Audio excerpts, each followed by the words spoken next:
Here she is. Voila. It's a fucking monstrous powerhouse, dude. It's fucking strong. It's fast. Very fast. Very, very fast. Okay, I got a 3900 XT. I got an Aorus Master B550. Best of the line that you can get motherboard. I got a 1 terabyte Western Digital Blue NVMe drive. I got 15 fans in it. I have a Lain 011 XL dynamic full RGB case. I got an 850 watt Corsair RMX fully gold full modular power supply. Won't you do a favor for me? Take your mouse and click the button. Won't you subscribe to me? LockOutz providing the content that you see. I'm visually stimulating your mind 1 minute at a time. Yeah, dude, I'm telling you, bro, it's... Dude, the reason I bought this is because I can't get a 5900 until February, maybe somewhere in January, maybe even early March. I mean, I'm not going to sit there and keep... I tried for a week every single day. I'm not going to keep doing it. So by having this and this new motherboard and all this stuff, this ensures that I can get a 5950 after this. That's because now I'm at a 3900.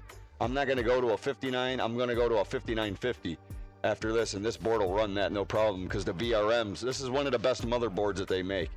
It's the Aorus Master series is one of the best that there is. It's as good as the, or better than the Tai Chi fucking X570 boards or any of that. It's just that the difference with B550 and X570, the difference is with X570 you get 3 M.2 NVMEs, and they're all 4.0 PCIe 4.0. With a 550 motherboard, the very first slot for the NVMe drive is a PCIe 4.0, and your graphics card is a 4.0. That's all I need. And then I have regular SSDs. I only have a 1 tera drive that's an NVMe, and then all my other stuff is SSDs. And then even when I go and get other M.2 SSDs, there is no reason for me to have a 10 gigabyte read-write on a 4.0 lane. And to pay another $100 and some on that board, that means I could just put that money in another storage device or something else, because there is no need. You're going to run one SSD and one NVMe. You do not need an X570 board. You're paying... The only reason you would get an X570 board is to say, you know what, somewhere down the line, maybe when I have more money to invest in that board that supports this, I'll put that stuff on there. I mean, you're paying for all that extra board support, and then you have to buy all the peripherals to put in there. You know, it's one thing that the board supports it. It's another that you buy a board that you don't need, you know. So for me to buy a B550 board, it made absolute sense, you know. Here, I'll pull my camera down and show you. Dude, down here you can see that there's 2 NVMe drives underneath my graphics card, and these are PCIe 3.0 lanes, which means that it's just as like anything that's out now doesn't even saturate PCIe 3.0. It's cool that they're like, hey, this is PCIe 4.0, but nothing fucking supports it and won't for a couple years. So it's like, eh. But the very top NVMe drive, there's a 1 tera hard drive in there, and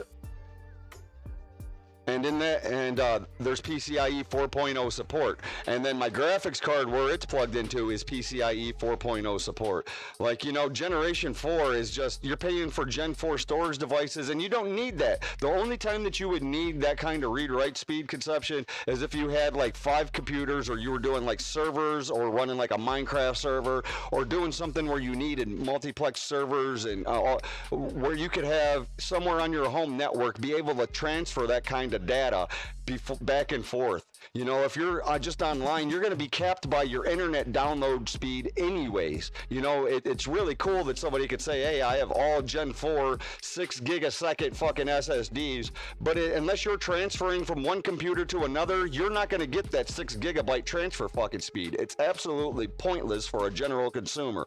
And even me as a big ass fucking YouTuber, or I mean, what I'm doing, like, there's no reason for it.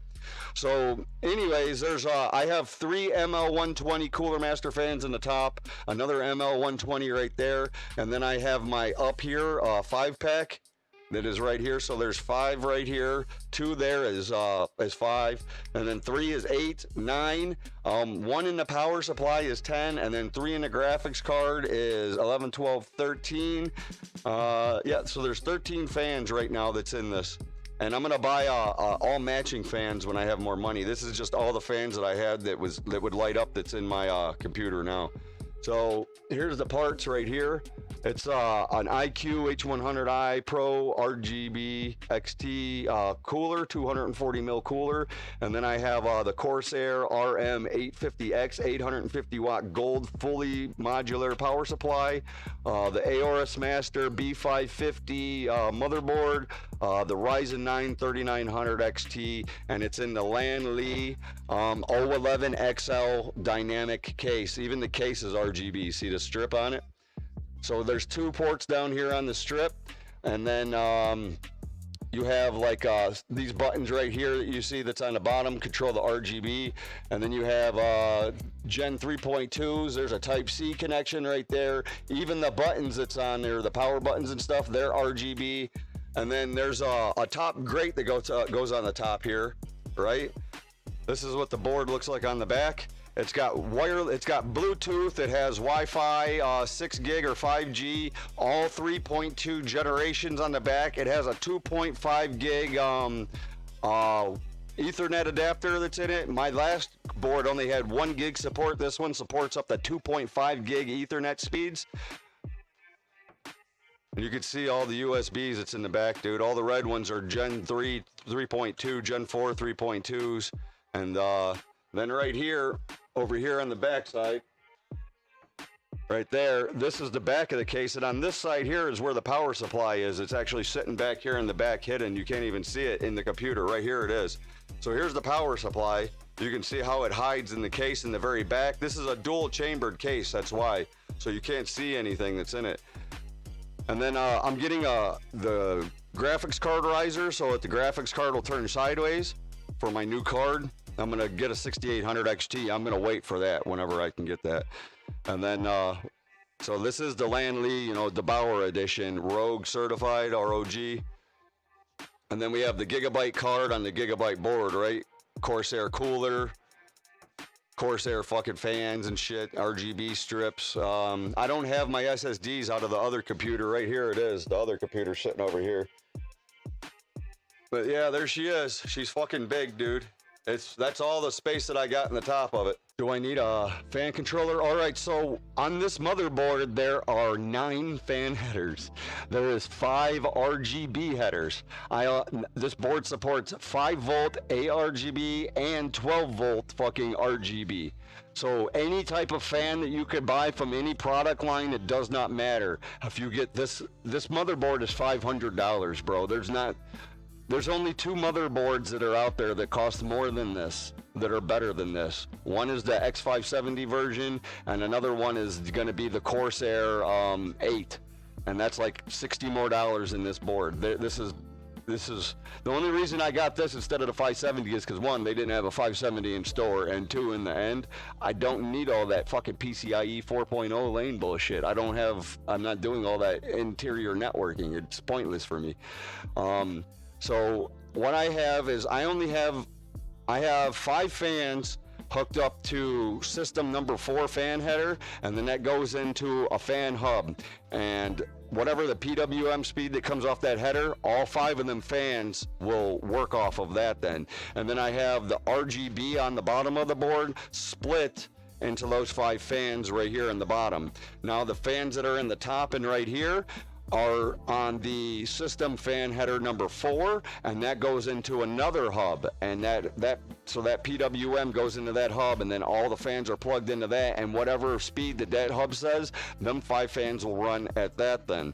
And then the cooler is on its own CPU cooler. It's got its own head mount or its own header on the board, so it runs its own speed. And then there's 2 fans, so I have 2 fans that's in the back here. This cooler has 2 Corsair fans on it, and then 2 up here fans, so it's on push-pull. There's 4 fans on my rad. 420 mil fans is on my rad right here. There's 2 in back and then 2 on the front. So I forgot about that. There's 1, 2, 3, 4, 5, 6, 7, 8, 9, 10 because of the 2 that's in the back, 11, 12, 13, 14. So there's 14 fans in this computer as it sits right now, okay? And that's and it'll support 1 more right here in the bottom. I could put 1 more, so I could put 15. I haven't messed with the OC yet. The only thing that I've done right now is I've enabled precision boost overdrive, and I'm letting, it's 12 cores, dude, and I'm getting 4.7, 4.8, 4.9 megahertz on the fucking,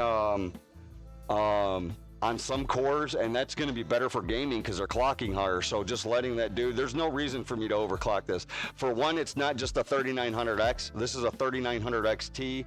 It's been way tighter. It's way better quality of a chip than just a regular 3900X. So if I go here to this one, so here's my hardware monitor now. Okay, this is what it looks like. Okay.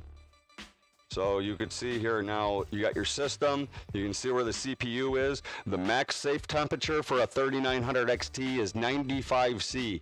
So these things run hot naturally, 65, 70, 75 degrees.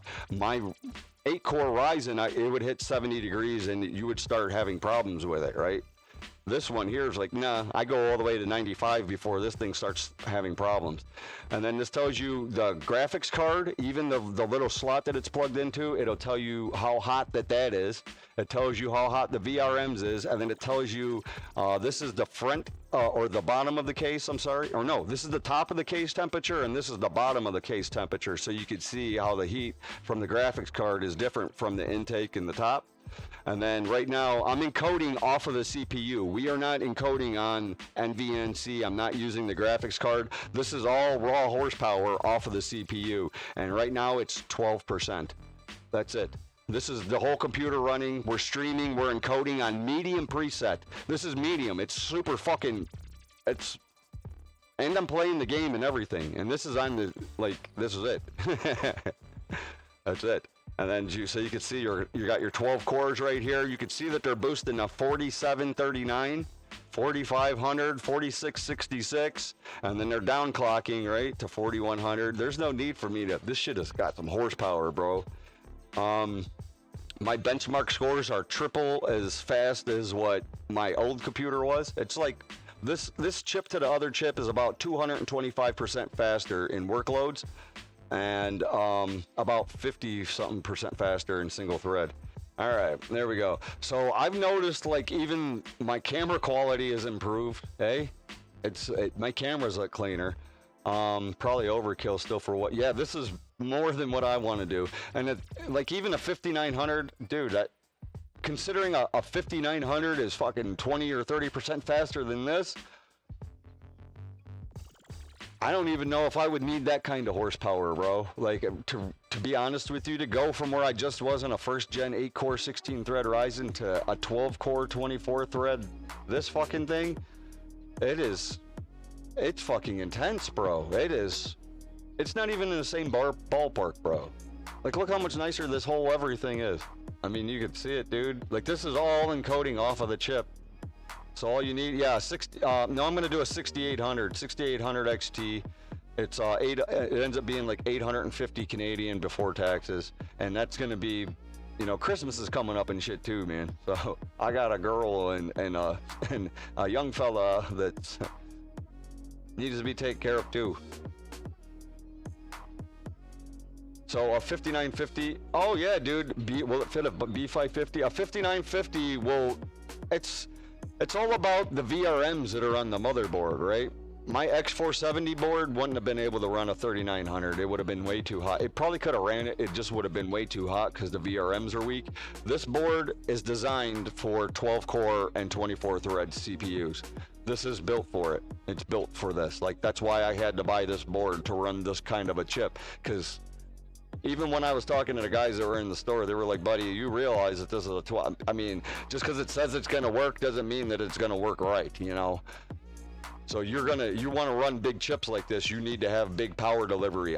This is a 14-phase power that's in this. Like this motherboard has the highest power delivery of all motherboards. There's not another motherboard that's 14 phases. They're all 12 twos. This one's 14 phase direct. So, I mean, you can see it, dude. It's just, the horsepower is, it's crazy. It's legit crazy. I mean, it's even got a decibel lever so I can see how loud it is in the case. It even has a noise level. So if it's too loud, it'll fucking turn itself off and stuff. Yeah, I could set it up to do that. Got all kinds of different PWM fan support. My average frame rate, my 1%, my highest frames, like everything is increased just by building this, right? Have I benchmarked it? Yeah. What am I missing? Nothing. She's built, she's ready to go. She just needs the SSDs pulled out of the other computer still and put in here. And then it needs, you know, I need to get all my pictures and all my video stuff and all my other shit on here, because this has nothing. You know, my other computer has my whole life on there, right? I still got to pull the drives out of it and put it on here. So, like, I'll show you, I'm not going to bench it right now, but I'll load it up and I'll show you a Cinebench 15 score. 3,150. There you go. That's where it's sitting at right now at 3.8. With a boost of 4.7, 3,150. Okay. My other computer would bench 1,740. So that'll tell you it's double the performance right there. And then OpenGL's 163, something like that. Somewhere up in there. So this is this. If I do the OpenGL right here, 153.39 FPS. This is at 1442, yeah. And this is just on my graphics card. This chip is so much, it has so much power, it just shows you. This is OpenGL, right? And then if I can open up, let's see here. I have R20 benchmarks I could show you right here saved. So this is R20. Here's a 3900 XT. This is when I first put it together. I haven't benched it afterwards, but it would be way over 7 now. It's 6961 on R20. It's faster than a Threadripper 1950X 16 core, and it's right behind a 60 core 120 thread Intel Xenon. This is a 60 core 120 thread, and I'm up there. So I would be getting how much would a 1080? If you built my build with a 1080 Ti, you would be getting 40 or 50 more FPS than me. It would push that card, that you would get the full performance out of that card, right? Like the minute that I put this card on this chip, I instantly realized how hard that chip was bottlenecking this card.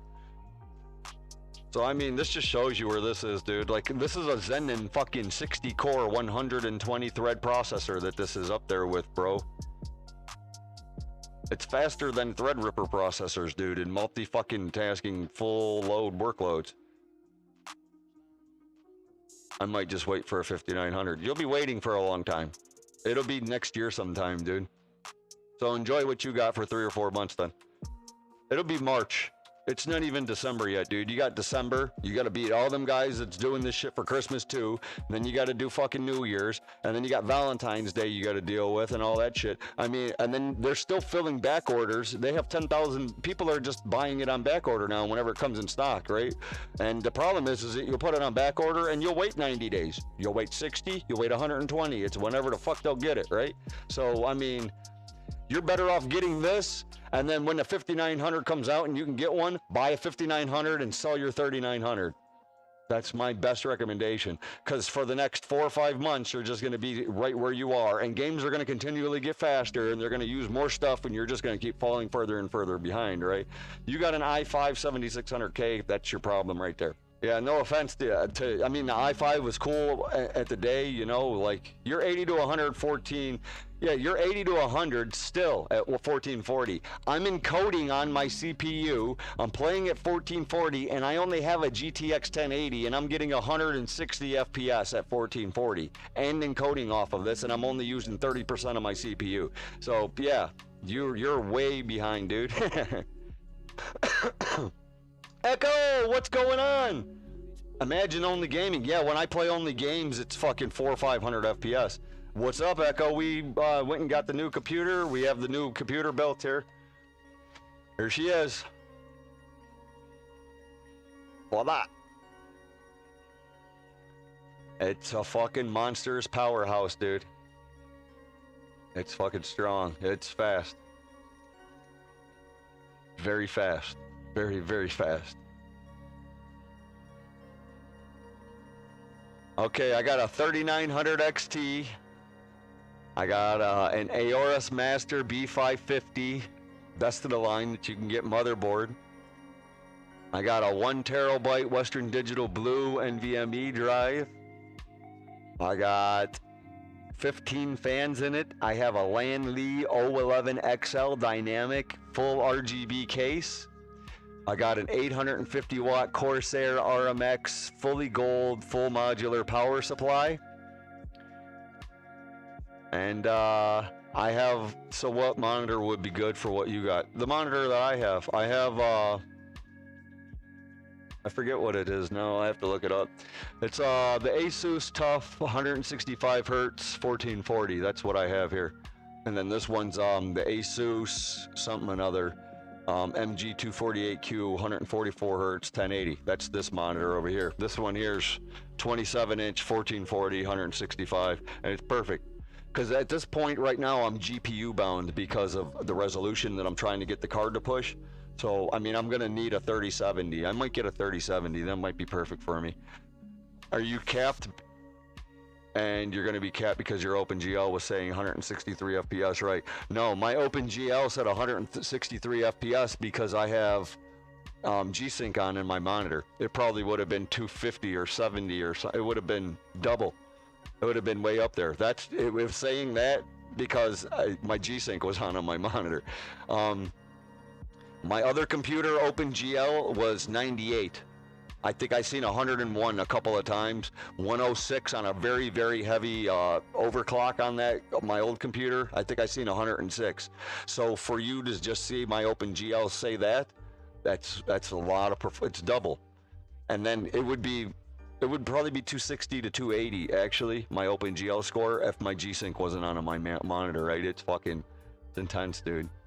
It's intense, bro. Yeah, yeah. It's a big fucking case, dude. So we are encoding only on the CPU, okay? This is only the graphics card right here. I mean, only the CPU. There is nothing else, you know what I mean? This is it. And right now, like we go right here to this, I show you. The game is on, I have Chrome open, we're streaming, we're encoding, we're using the CPU to encode. I'm not using the graphics card for anything other than playing the game, that's it. But you want G-Sync. Oh yeah, you absolutely want G-Sync, yeah, 100% G-Sync, yeah. And you can see, look at 13% boys, 17. I mean, it'll go up to 30 and 40 when I'm in the game, but that's it. And that's streaming on the CPU. So you think 1440, 240? Yeah, if you can afford a 1440, 240. You have to be able to have the hardware to push that, a 3900, a 5900, and the new 3000 series, or a 6800 XT. A 6800 won't push 1440, 240. A 6800 XT, you'd probably get 1440, 240 on lower settings in the game. You'd probably be able to achieve that. But at 165 hertz, 1440, it's a lot easier for me to achieve 1440, 165 frames than it is 1440, 240.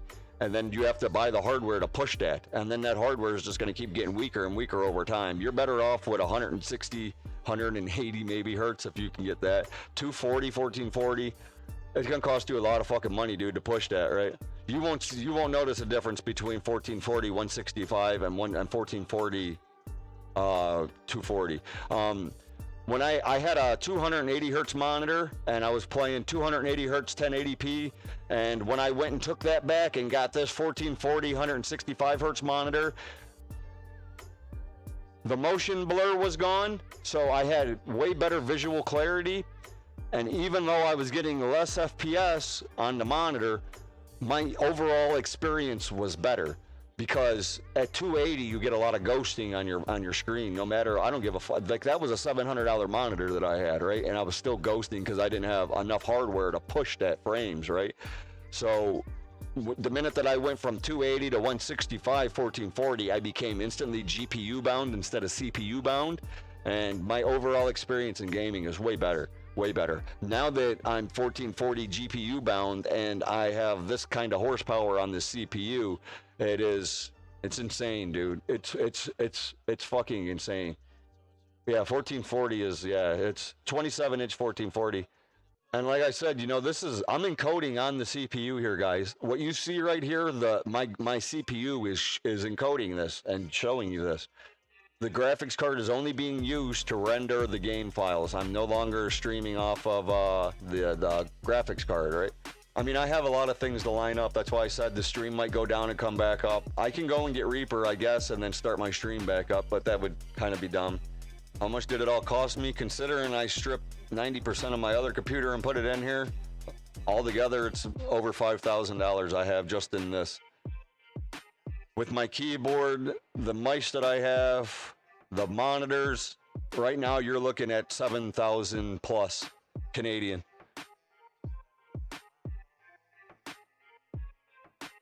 Everything that I have all together in here, it's probably, I got about $15,000 in everything that you see, and then the building cost another $30,000. So everything that you guys see, including the building, is about 50 grand right here, guys.